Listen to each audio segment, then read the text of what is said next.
আগে এখানে 5 5 থাকলে কি করতাম, 5 5 25, আর এখানে 1 বাড়িয়ে 8 দিয়ে গুণ করে বসাতাম।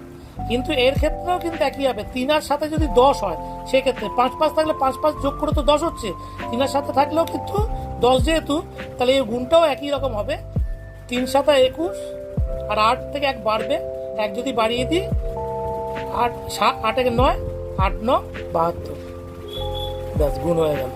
এখানে কি হলো, এখানে হয়ে গেল 83 ইন্টু 87 ইজ ইকুয়াল টু হয়ে গেল